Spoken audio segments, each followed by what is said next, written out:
CM Siddaramaiah ವಿರುದ್ಧ ಇವತ್ತು FIR ದಾಖಲಾಗುವ ಸಾಧ್ಯತೆ ಇದೆ. ಮೈಸೂರು ಲೋಕಾಯುಕ್ತದಲ್ಲಿ ಕೇಸ್ ದಾಖಲಾಗುವ ಸಾಧ್ಯತೆ ಇದೆ.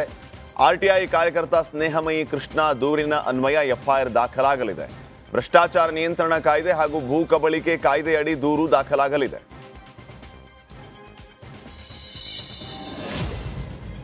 ಮುಖ್ಯಮಂತ್ರಿ ಕುರ್ಚಿಯಲ್ಲಿ ಸಿದ್ದರಾಮಯ್ಯನಂತಹವರು ಕೂತ್ಕೋಬಾರದು ಅಂತ ಮಾಜಿ ಗೃಹ ಸಚಿವ ಆರ್ಗ ಜ್ಞಾನೇಂದ್ರ ಅಸಮಾಧಾನವನ್ನ ಹೊರಹಾಕಿದ್ದಾರೆ. ತನಿಖೆ ಆಗಲಿ, ನಂತರ ಶುದ್ಧರಾಮಯ್ಯ ಆಗಿ ಹೊರಗೆ ಬರಲಿ, ಆಮೇಲೆ ಸಿಎಂ ಕುರ್ಚಿಯಲ್ಲಿ ಕೂರ್ಲಿ, ಯಾರು ಬೇಡ ಅನ್ನೋದಿಲ್ಲ ಅಂತ ಹೇಳಿದ್ದಾರೆ. ಕಳಂಕ ಹೊತ್ತು ಅವರು ಅಧಿಕಾರ ನಡೆಸೋದು ಒಳ್ಳೆಯದಲ್ಲ ಅಂತ ಅಭಿಪ್ರಾಯಪಟ್ಟಿದ್ದಾರೆ. ಕರ್ನಾಟಕದ ಮುಖ್ಯಮಂತ್ರಿ ಕುರ್ಚಿಯಲ್ಲಿ ಸಿದ್ದರಾಮಯ್ಯನವರಂತವ್ರು ಕೂರ್ಬಾರ್ದು. ಎನ್ಕ್ವೈರಿ ಆಗಲಿ, ಆಮೇಲೆ ಶುದ್ಧರಾಮಯ್ಯ ಆಗಿ ಹೊರಗೆ ಬರಲಿ,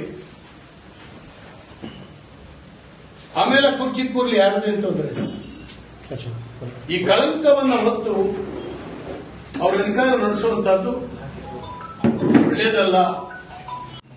ಕರ್ನಾಟಕದ ಮುಖ್ಯಮಂತ್ರಿ ಕುರ್ಚಿಯಲ್ಲಿ ಸಿದ್ದರಾಮಯ್ಯನವರಂತವ್ರು ಕೂರ್ಬಾರ್ದು. ಮೊಂಡುವಾದವನ್ನ ಬಿಟ್ಟು ಕೋರ್ಟ್ ಆದೇಶ ಪಾಲಿಸುವಂತೆ ಸಿಎಂ ಸಿದ್ದರಾಮಯ್ಯ ಅವರಿಗೆ ಸಂಸದ ಬಿವೈ ರಾಘವೇಂದ್ರ ಆಗ್ರಹಿಸಿದ್ದಾರೆ. ಮೂಡ ಹಗರಣದಲ್ಲಿ ಸಿದ್ದರಾಮಯ್ಯ ವಿರುದ್ಧ ಆರೋಪ ಬಂದಿದೆ. 2-3 ತಿಂಗಳಿಂದ ವಿಪಕ್ಷಗಳಿಂದ ಸತತವಾಗಿ ಹೋರಾಟ ನಡೀತಾ ಇದೆ. ಆದರೂ ಸಿದ್ದರಾಮಯ್ಯ ಮೊಂಡುವಾದವನ್ನ ಮಾಡ್ತಾ ಇದ್ದಾರೆ. ಇದರಲ್ಲಿ ನಂದೇನೂ ತಪ್ಪಿಲ್ಲ ಅಂತ ಹೇಳ್ತಿದ್ದಾರೆ. ತನಿಖೆಗೆ ಅವಕಾಶ ಮಾಡಿಕೊಡಬೇಕು, ಆರೋಪಿ ಹೌದೋ ಅಲ್ವೋ ಅಂತ ಕೋರ್ಟ್ ಹೇಳಬೇಕು ಅಂತ ವಾಗ್ದಾಳಿ ನಡೆಸಿದ್ದಾರೆ. ಹಾಗಾಗಿ ಗೌರವಿತ ಮುಖ್ಯಮಂತ್ರಿಗಳು ವಿರುದ್ಧ ಆರೋಪ ಬಂದಾಗ ಕಳೆದ 2-3 ತಿಂಗಳಿಂದ ಭಾರತೀಯ ಜನತಾ ಪಕ್ಷ ನೇತೃತ್ವದಲ್ಲಿ, ಎನ್ಡಿಎ ನೇತೃತ್ವದಲ್ಲಿ ಹೋರಾಟಗಳು ಸತತವಾಗಿ ನಡೀತಾನೆ ಇದೆ. ಆದರೂ ಕೂಡ ಮಂಡವಾದವನ್ನ ಮಾಡ್ಕೊಂಡಿದ್ರಲ್ಲಿ ನಂದೇನೂ ಇಲ್ಲ ಅನ್ನೋ ರೀತಿಯಲ್ಲಿ ಅವರ ಕುಟುಂಬಕ್ಕೆ ಆದಂತ ಲಾಭವನ್ನ ಮತ್ತೆ ಸುಮಾರು ಒಂದು 3-4 ಸಾವಿರ ಕೋಟಿ ಬೆಲೆ ಬಾಳುವಷ್ಟು ಇತರೆ ಒಂದು ಸಾವಿರಾರು ಸೈಟಿನ ಒಂದು ಹಗರಣ ಕೂಡ ಅಲ್ಲಿ ನಡೆದಿದೆ. ಹಾಗಾಗಿ ಈ ಸಂದರ್ಭದಲ್ಲಿ ಅದನ್ನು ಮರೆಮಾಚುವಂತ ಒಂದು ಪ್ರಯತ್ನ ಈ ಕಾಂಗ್ರೆಸ್ ಸರ್ಕಾರ ಮಾಡ್ಕೊಂತಾನೆ ಬಂತು. ಅವ್ರು ಮೊದಲು ಹೇಳ್ತಾ ಇದ್ರು, ಇದು ರಾಜಕೀಯ ಪಿತೂರಿ, ರಾಜಭವನವನ್ನು ದುರುಪಯೋಗ ಪಡಿಸ್ಕೊಳ್ತಾ ಇದ್ದಾರೆ. ಆಯ್ತು, ಮೊನ್ನೆವರೆಗೂ ಅದಾಯ್ತು. ಆದ್ರೆ ನಿನ್ನೆ ನಮ್ಮ ಹೈಕೋರ್ಟ್ ವರ್ಡಿಕ್ಟ್ ಅನ್ನ ಕೊಟ್ಟಾದ್ಮೇಲೆ ಈಗ ಅದು ಕೂಡ ತಪ್ಪನ್ನು ಒಪ್ಕೊಬೇಕು. ಗೌರವಿತ ಹುಬ್ಬಳ್ಳಿಯಲ್ಲಿ ಕೇಂದ್ರ ಸಚಿವ ವಿ ಸೋಮಣ್ಣ ಸಿಎಂ ಸಿದ್ದರಾಮಯ್ಯ ವಿರುದ್ಧ ಆಕ್ರೋಶ ಭರಿತರಾಗಿ ಮಾತನಾಡಿದ್ದಾರೆ. ಸಂವಿಧಾನ ಕಾಂಗ್ರೆಸ್ನವರಿಗಷ್ಟೇ ಅಲ್ಲ, ಮೊದಲು ಸಂವಿಧಾನ ಓದ್ಕೊಳ್ಳಿ ಅಂತ ಹೇಳಿದರು. ಸಿದ್ದರಾಮಯ್ಯ ಜೊತೆ ಸಾಕಷ್ಟು ಒಡನಾಟ ಬಲ್ಲವನಾಗಿದ್ದೇನೆ. ಸಿದ್ದರಾಮಯ್ಯ ಕಾನೂನಿಗೆ ತುಂಬಾ ಗೌರವ ನೀಡುತ್ತಾರೆ. ಸಿದ್ದರಾಮಯ್ಯ ಅವರ ತೆರೆದ ಪುಸ್ತಕದಲ್ಲಿ ಒಂದಿಷ್ಟು ತಪ್ಪುಗಳಾಗಿದೆ ಅಂತ ಕಾನೂನು ತೋರಿಸಿದೆ. ಸಿದ್ದರಾಮಯ್ಯ ರಾಜೀನಾಮೆ ಕೊಡಲೇಬೇಕು ಅಂತ ಸಚಿವ ವಿ ಸೋಮಣ್ಣ ಆಗ್ರಹಿಸಿದರು. ಸಿದ್ದರಾಮಯ್ಯನವರು ನಾನು ಕೂಡ ಹತ್ತಿರದಲ್ಲಿ ನೋಡಿದ್ದೇನೆ. ಅವ್ರ ಜೊತೆಯಲ್ಲಿ ಸಚಿವನಾಗೂ ಕೂಡ ಸುಮಾರು ವರ್ಷಗಳ ಕಾಲ ಕೆಲಸ ಮಾಡಿದ್ದೇನೆ. ಅವರ ಜೊತೆಯಲ್ಲಿ ಸಾಕಷ್ಟು ಒಡನಾಟವನ್ನು ಬಲ್ಲವನಾಗಿದ್ದೇನೆ. ಅವ್ರ ವಿರುದ್ಧವಾಗಿ ಚುನಾವಣೆಗೂ ಕೂಡ ಮೊನ್ನೆ 23ರಲ್ಲಿ ನಿಂತಿದ್ದೇನೆ. ಈಗೆಲ್ಲ ಇರುವಾಗ ಇವ್ರು ಯಾರೇನು ಹೇಳಿದ್ರು ಕೂಡ ಸಿದ್ದರಾಮಯ್ಯನವ್ರು ನನಗೆ ತಿಳಿದ ಮಟ್ಟಿಗೆ ಕಾನೂನಿಗೆ ತುಂಬ ಗೌರವಿಸ್ತಾರೆ. ಪದೇ ಪದೇ ಅವ್ರು ಹೇಳ್ತಾ ಇರ್ತಾರೆ, ನಾನು ತೆರೆದ ಪುಸ್ತಕ ಅಂತ. ಆ ತೆರೆದ ಪುಸ್ತಕದಲ್ಲೂ ಕೂಡ ಎಲ್ಲ ಒಂದಷ್ಟು ತಪ್ಪುಗಳಾಗಿದೆ ಅನ್ನೋದನ್ನು ಇವತ್ತು ನ್ಯಾಯಾಲಯ ತೋರಿಸಿದೆ. ಅಲ್ಲಿವರೆಗೂ ತಾವು ಎಲ್ಲಿವರೆಗೂ ಅದು ತಪ್ಪು ಅನ್ನೋದು ಗೊತ್ತಾಗಿದೆ.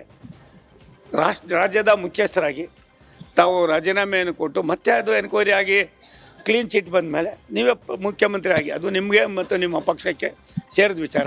ನನಗನ್ಸೋದೆ ಸನ್ಮಾನ್ಯ ಸಿದ್ದರಾಮಯ್ಯನವರು ಇದಕ್ಕೆ ಏನು ಇವತ್ತಿನ ಪರಿಸ್ಥಿತಿ ಇದೆ ಅದಕ್ಕೆ ಗೌರವಿಸಿ ಕಾನೂನಿಗೆ ಬೆಲೆ ಕೊಡ್ತಾರೆ ಅನ್ನೋದು ನನ್ನ ವೈಯಕ್ತಿಕವಾದ ಅಭಿಪ್ರಾಯ.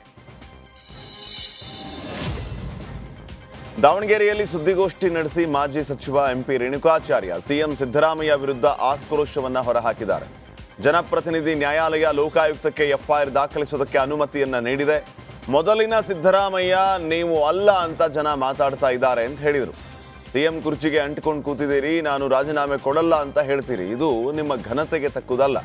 ನೈತಿಕ ಹೊಣೆ ಹೊತ್ತು ರಾಜೀನಾಮೆಯನ್ನು ನೀಡಬೇಕು ಅಂತ ಹೇಳಿದರು. ಲೋಕಾಯುಕ್ತ ಎಫ್ಐಆರ್ ಮಾಡೋಕ್ಕೆ ಅವಕಾಶ ಕೊಟ್ಟಿದೆ. ಬಂಡತನ ಅಥವಾ ಕುರ್ಚಿಗೆ ಫೆವಿಕೋಲ್ ಹಾಕಿ ಕೂರಬೇಡ್ರಿ. ರಾಜ್ಯದ ಜನ ಯಾವುದೋ ಒಂದು ಕಾರಣಕ್ಕೆ ನಿಮ್ಗೆ ಅವಕಾಶ ಕೊಟ್ಟರು, ಆದರೆ ನೀವು ಉಳಿಸ್ಕೊಳ್ಳಿಲ್ಲ. ತಕ್ಷಣ ಯಾವುದೇ ಸಬು ಬೇಡದೆ ರಾಜೀನಾಮೆಯನ್ನು ಕೊಡಬೇಕು. ಭಾರತೀಯ ಜನತಾ ಪಾರ್ಟಿ ಉಗ್ರ ಹಂತವಾಗಿ ಹೋರಾಟವನ್ನು ಮಾಡ್ತೀವಿ ಅಂತ ಹೇಳಕ್ಕೆ ಇಚ್ಛೆಪಡ್ತೀನಿ. ಸಿದ್ದರಾಮಯ್ಯ ಅವರು ಹಾಲಿನಷ್ಟೇ ಪರಿಶುದ್ಧ ಅಂತ ಹಾಸನ ಸಂಸದ ಶ್ರೇಯಸ್ ಪಟೇಲ್ ಹೇಳಿದ್ದಾರೆ. ಪ್ರಾಸಿಕ್ಯೂಷನ್ಗೆ ಅನುಮತಿ ಸಿಕ್ಕಿದ ವಿಚಾರವಾಗಿ ಮಾತನಾಡಿದ್ದಾರೆ. ಸಿದ್ದರಾಮಯ್ಯ ನಮಗೆಲ್ಲ ಆದರ್ಶ ವ್ಯಕ್ತಿ, ರಾಜೀನಾಮೆ ಅನ್ನೋ ಪ್ರಮೇಯನೇ ಬರೋದಿಲ್ಲ, ಅದೆಲ್ಲ ಶುದ್ಧ ಸುಳ್ಳು ಅಂತ ಹೇಳಿದ್ದಾರೆ. ಯಾವುದೇ ಕಪ್ಪು ಚುಕ್ಕೆ ಇಲ್ಲದೆ ಅವರು ಹೊರಗಡೆ ಬರ್ತಾರೆ ಅಂತ ವಿಶ್ವಾಸದ ಮಾತುಗಳನ್ನು ಆಡಿದ್ದಾರೆ. ಯಾವುದೇ ರೀತಿ ಹಂತ ತನಿಖೆ ಆಗಲಿ, CBI ಯಾವುದೇ ರೀತಿಯ ಉನ್ನತ ಮಟ್ಟದ ತನಿಖೆ ಆದ್ರೂ ಸಿದ್ದರಾಮಯ್ಯ ಸಾಹೇಬರು ಯಾವುದೇ ರೀತಿಯ ತಪ್ಪಿಲ್ಲ. ಅದರಲ್ಲಿ ಅವರು ಏನು ಹೇಳ್ತಾರಲ್ಲ, ಪರಿಶುದ್ಧ ಹಾಲು ಹೇಗಿದೆ ಅದೇ ರೀತಿ ನಮ್ಮ ಸಿದ್ದರಾಮಯ್ಯ ಸಾಹೇಬರು ಯಾವುದೇ ರೀತಿಯ ಆರೋಪಗಳನ್ನು ಎಲ್ಲದನ್ನು ಮುಕ್ತವಾಗಿ ಸಿದ್ದರಾಮಯ್ಯ ಸಾಹೇಬರು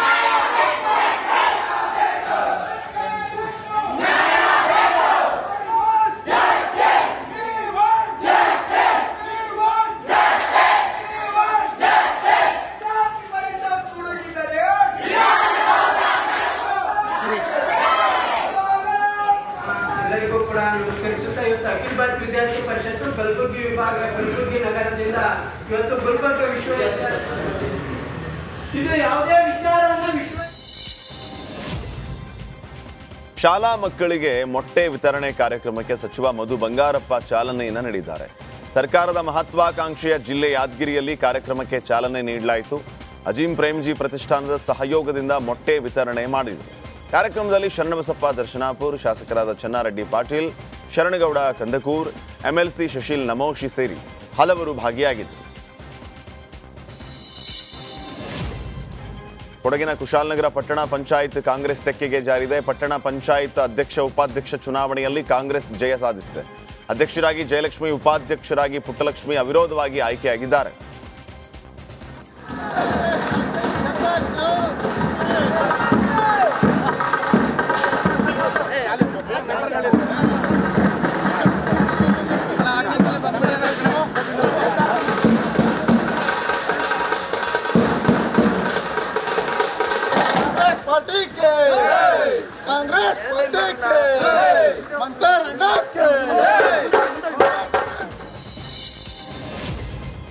ಬೆಂಗಳೂರು ಗ್ರಾಮಾಂತರ ಜಿಲ್ಲೆಯ ಹೊಸಕೋಟೆ ನಗರಸಭೆ ಅಧ್ಯಕ್ಷ ಉಪಾಧ್ಯಕ್ಷ ಸ್ಥಾನದ ಚುನಾವಣೆ ನಡೆಯಿತು. ಬಿಜೆಪಿ ಅಭ್ಯರ್ಥಿ ಅಧ್ಯಕ್ಷರಾಗಿ ಆಶಾ ರಾಜಶೇಖರ್ ಹಾಗೂ ಉಪಾಧ್ಯಕ್ಷರಾಗಿ ನವೀನ್ ಆಯ್ಕೆಯಾಗಿದ್ದಾರೆ. 31 ಸದಸ್ಯರನ್ನ ಒಳಗೊಂಡ ಹೊಸಕೋಟೆ ನಗರಸಭೆಯಲ್ಲಿ ಬಿಜೆಪಿ 23, ಕಾಂಗ್ರೆಸ್ 7, SDPI 1 ಸ್ಥಾನ ಗೆದ್ದಿದೆ. ನೂತನವಾಗಿ ಆಯ್ಕೆಯಾದ ಅಧ್ಯಕ್ಷ ಹಾಗೂ ಉಪಾಧ್ಯಕ್ಷರಿಗೆ ಸಂಸದ ಡಾಕ್ಟರ್ ಕೆ ಸುಧಾಕರ್ ಶುಭ ಹಾರೈಸಿದ್ದಾರೆ. ಪುಣೆಯ ಜಿಲ್ಲಾಧಿಕಾರಿ ಕಚೇರಿ ಎದುರು NCP ಸಂಸದೆ ಸುಪ್ರಿಯಾ ಸುಳೆ ನೇತೃತ್ವದಲ್ಲಿ ಪ್ರತಿಭಟನೆ ನಡೆಸಲಾಯಿತು. ಜಿಲ್ಲಾ ಯೋಜನೆ ಮತ್ತು ಅಭಿವೃದ್ಧಿ ಮಂಡಳಿಯ ವಿರುದ್ಧ ಧರಣಿ ನಡೆಸಿದರು. ಜಿಲ್ಲಾ ಯೋಜನಾ ಸಮಿತಿ ಹಣ ಮಂಜೂರು ಮಾಡದೆ ಜನಪ್ರತಿನಿಧಿಗಳು ಶಿಫಾರಸು ಮಾಡಿದ ಕಾಮಗಾರಿಗಳನ್ನು ತಿರಸ್ಕರಿಸಲಾಗಿದೆ ಅಂತ ಪ್ರತಿಭಟನಾಕಾರರು ಆರೋಪಿಸಿದ್ದಾರೆ. ರಾಜ್ಯ ಸರ್ಕಾರದ ವಿರುದ್ಧ ಪ್ರತಿಭಟನಾಕಾರರು ಆಕ್ರೋಶವನ್ನು ಹೊರಹಾಕಿದ್ದಾರೆ. ತಮಿಳುನಾಡಿನ ಶಿವಕಾಶಿಯಲ್ಲಿ ಭೀಕರ ಬೆಂಕಿ ಅವಘಡ ಸಂಭವಿಸಿದೆ.